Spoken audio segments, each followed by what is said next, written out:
Hello, I'm Guy, and this is Guy Robot.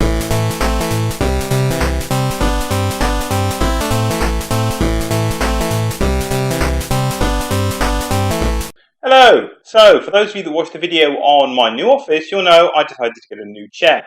I've had this one since I was 16, that is 16 years ago. It has been with me through everything but the padding shop, and it's time to be retired as my main chair. Now, I tried a whole bunch in stores. I even tried buying a couple of chairs over the last few years, and anything around the £100 mark is rubbish. I get back pain, and I'm also quite tall, which is really annoying in this room because I keep hitting my head on the ceiling. But I'm quite tall, so I need a chair that gives me full back support. I also like to sit in that kind of 45-degree back anti-grav position when I'm thinking. So it's important I get a chair that's comfortable for me to sit on, and some nice armrests would be good because these are plastic and horrible because we thought this was okay for an executive chair in the 1990s. I love this chair, but it's got to go. Without being able to try them was a bit worrying. I watched a lot of reviews, I thought a lot, and then I went, nah, I'm just going to spend it and see. And I ordered a DXRacer Iron Series in orange, because orange is cool. And it's turned up. It's the world's biggest box. My wife couldn't believe how big the box was earlier. She texted me, I would say excitedly, but I think worried is probably a better word for it. And it's here. There are a couple of big holes in the box, which worries me a little bit. Somewhere in the process of getting from China to America to Sweden to Denmark to the United Kingdom, DPD have managed to put giant holes in it. So let's hope nothing's broken inside. If not, we're videoing the unboxing and we've got some pictures for complaining. So fingers crossed, it's all in one piece. Let's open my chair. So here it is, the world's biggest box. This has actually proven to be a bit of a problem, trying to get me and this in frame, as well as having all of my lights and sound equipment not in shot, has proven more difficult than I would have hoped for. So hopefully this will work out okay, but that's the first time I've had anything this big that I've been trying to film along with me.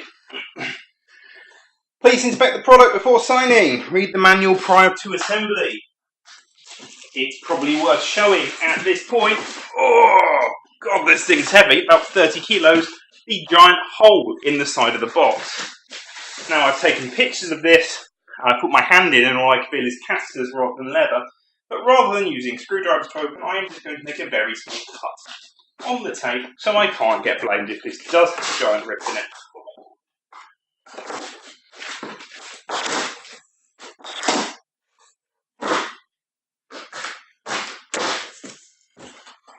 Moment of truth coming shortly. Oh.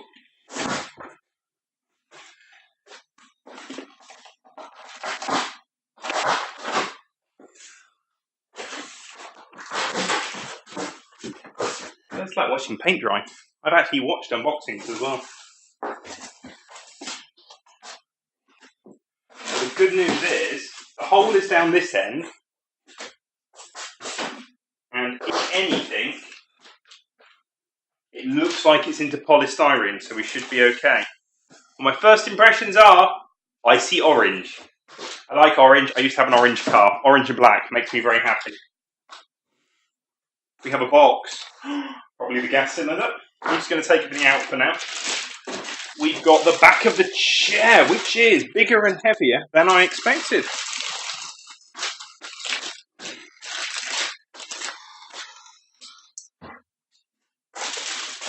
We've got the lumbar support and headrest cushions.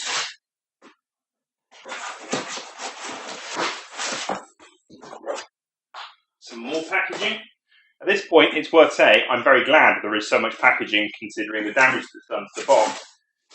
Now that we are down to it, I can see that where the damage has actually been done is on the base that the gas cylinder attaches to. Big, heavy metal thing has prodded through. I'm going to guess it was DPD in the UK's fault because UK couriers suck, but could have happened elsewhere.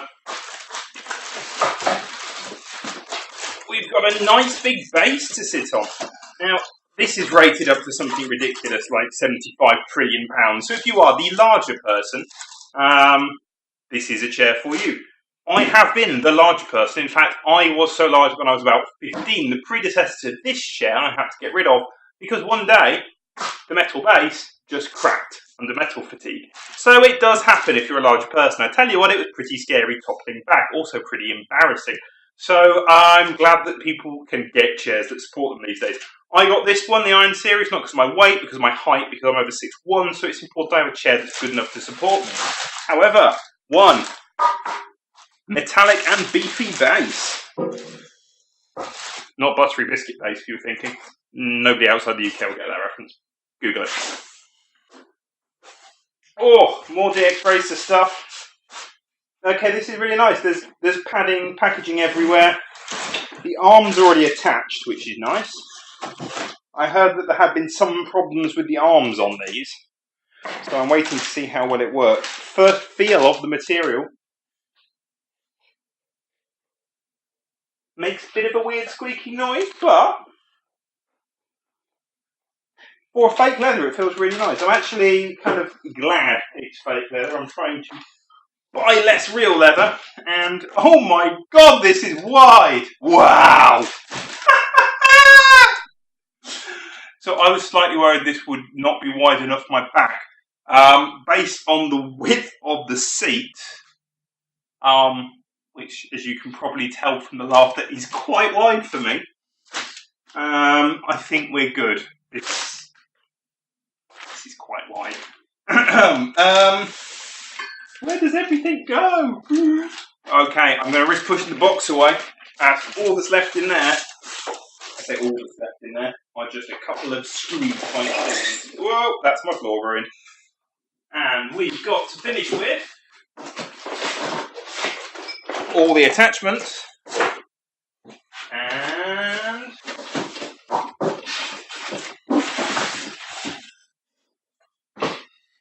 we have the culprit that made a hole in the box. Oh, we've got some damage. Hopefully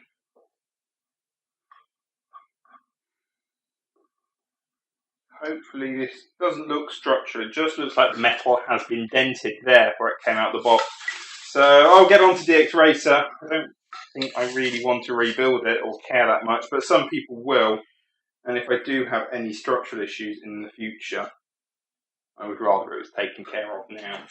And they might want to reinforce where that box is if it's going to be shipped via the United Kingdom. Right. Gonna have a mystery jump cut while I get rid of all the packaging. I'm back. So, now. Unfilled this. I'm not sure whether you want to watch the entire building of a chair. It's probably not going to be the most exciting. So, I think what we're going to do is just time-lapse this bit, and a chair will appear. It's interesting. I'll pause the time-lapse, but I cannot get over how big. And they make a bigger one. I mean, mind blown. Yeah. I wish they'd made them when I was 16. Right. Gonna get cracking. Let's find the manuals. Time-lapse time. So, quick pause here to say, bolts already in the side, which is a really nice touch. However, the problem with that is that the washers are also attached. If you're not careful, you lose the washers inside the lining. Make sure you're careful of that when you do your chair.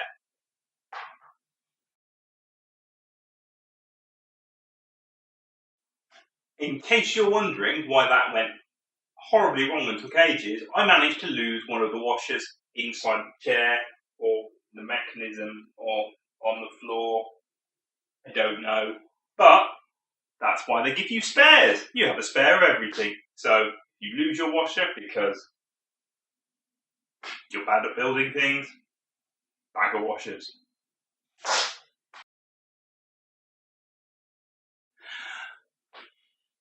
The other thing as well, it's worth noting, is how big these casters are. I'm going to try and do a comparison to my other chair at the end, but these are freaking huge.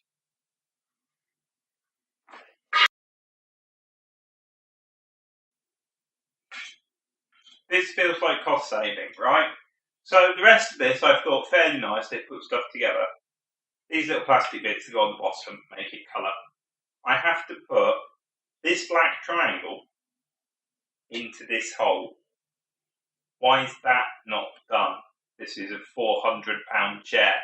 Put the black bit in for me. This isn't a £10 IKEA chair. But I need to duly note which direction it's facing.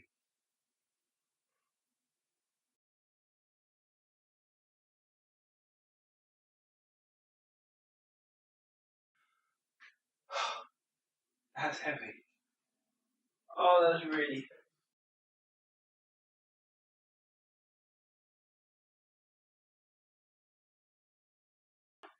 Jump up. Okay, so I've got my new chair and I've had it for a bit now. I've been using it to get a feel for what it's like. And having spent some time with this, I think I've got to pick up its quirks and the problems with it. Now, this chair should be perfect for £400. So the things I'm going to say are minor. There's nothing majorly wrong with this chair. I mean, it's a phenomenal chair. It's the first chair in 16 years I've wanted to sit on other than my old chair. But for £400, it should be perfect. So what was wrong with it? Well, the build process. Generally, it's an incredibly well-built chair. That I can't deny. It feels strong, it feels sturdy. I have no doubt that it will support a very large weight. However, a couple of things, like putting the bolts on, nice touch, but easy to lose the washers inside. I assume that's why there's a spare set. The side panels that clip over to cover. Well, actually, one of mine had a bit of a problem going in, the plastic got a bit bent, it became quite difficult to get in. Again, £400 chair, I shouldn't be clipping in plastic, nor should I have had to put the plastic triangles on the base. They could have easily been done. These are minor things, but this is not a $100 chair that you've picked up from Walmart. This is a top-of-the-range chair. As for the chair itself, well, it's really comfortable. If you're expecting a soft chair, this is not the chair for you. This is quite a firm chair. Having a bad back, that's good for me. I've got the lumbar support on at the bottom of my back, and I can certainly feel it. It is a very firm lumbar support, but that's good. That's what I wanted. That's just down to individual style. And the headrest is really nice and soft. The one thing I would say is that without the headrest, this plastic is cheap. Really cheap. And if I don't have the headrest on, really uncomfortable resting my head on there. Again, this is a really expensive chair. I shouldn't have cheap plastic that sounds like it's come out of the 1980s on my chair. Now, I have proper racing seats in my car. I have a nice little cutout in the headrest. And do you know what? It doesn't sound like that and it doesn't look like that. I know that if you're 15 and you've got this as a gaming chair, you're going to be over the moon. But trust me, car seats are better than this. And that's the thing. You can pick up a good car seat for the same price. So this should be able to compete with them. Things like that let it down. It's not perfect and it should be. Now, if I compare this to some American cars I've been in, including £100,000 Teslas, actually it's pretty good. But by my definition of European standards in quality, there are a few minor niggles on this. However, there are very few other options in this range, and unless you want to go for one of the really expensive mesh chairs, which frankly I don't feel are as nice as this, I've spent a lot of time sat on £1,000 chairs in offices over the last few years, you are limited on choices, and you won't regret spending the money on this, but you'll just wish DXRacer had done that little bit more and finished the job off. Also, when you stand up from this, there can be a slight little farty squeaky noise as the padding just re-raises back up with air. Again, nothing major, but it's one of those little niggles that I do notice on it. The good things, I can recline, which I like.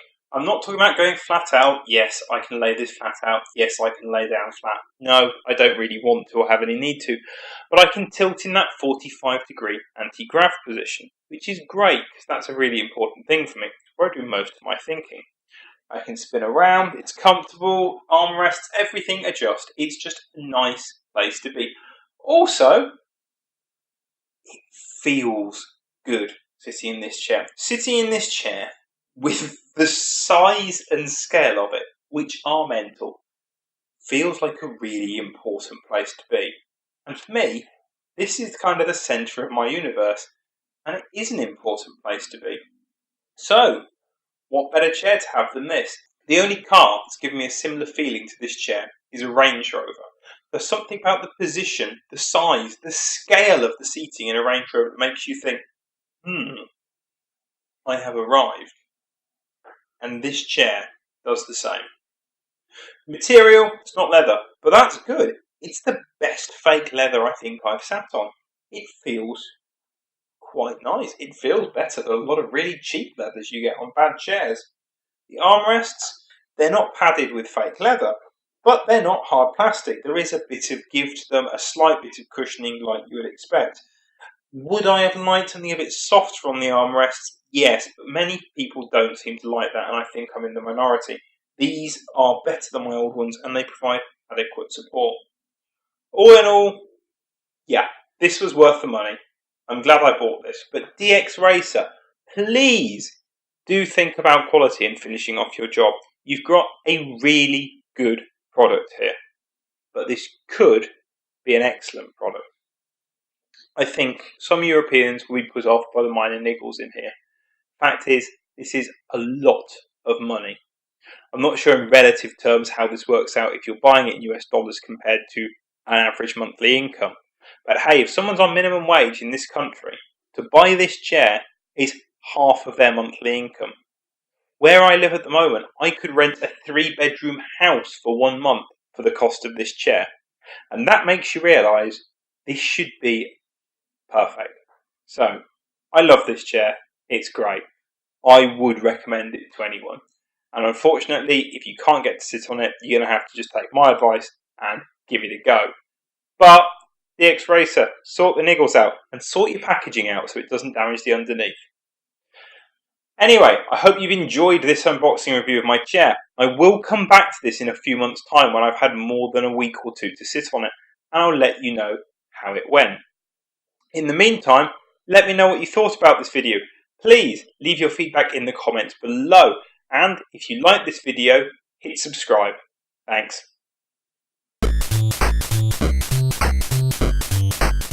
Thanks for watching. Please check out some of my other videos and don't forget to subscribe.